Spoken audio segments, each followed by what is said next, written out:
સુરતના પાલ પોલીસ મથક વિસ્તારમાં નકલી પોલીસ બની લોકોને છેતરતા બે શખ્સોને ઝડપી લેવામાં આવ્યા છે।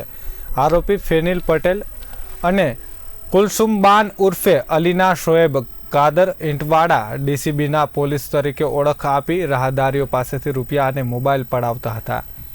પોલીસ તપાસમાં જાણવા મળ્યું છે કે બંને છેલ્લા 1 વર્ષથી પરિચિત છે અને મળીને ગુનાહિત પ્રવૃત્તિઓ કરી રહ્યા છે।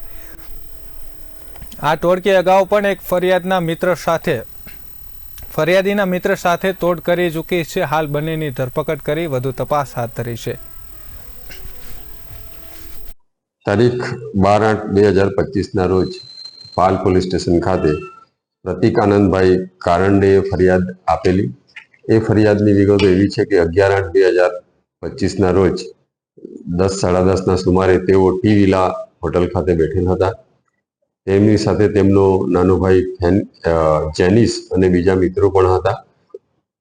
તેઓ ત્યાંથી જવા માટે રવાના થતા એક મોપેડ GJ5LM 9113 નંબરની આવેલી અને એ મોપેડ પર એક કપલ સવાર હતું, એક પુરુષ અને એક મહિલા।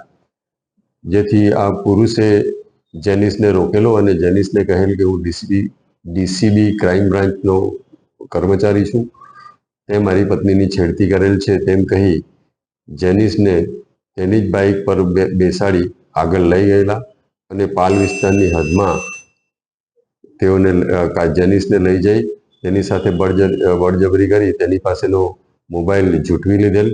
તે દરમિયાન મહિલા પણ આવી ગયેલી। મહિલાએ પણ જેનિસને ધાકધમકી આપેલી અને તેનો મોબાઈલ લઈને જતા રહેલ। આવો જ એક કિસ્સો તારીખ 2/8/2025 ના રોજ ફરિયાદી પ્રતિકભાઈના મિત્ર મયુર પ્રકાશ ચાવડાના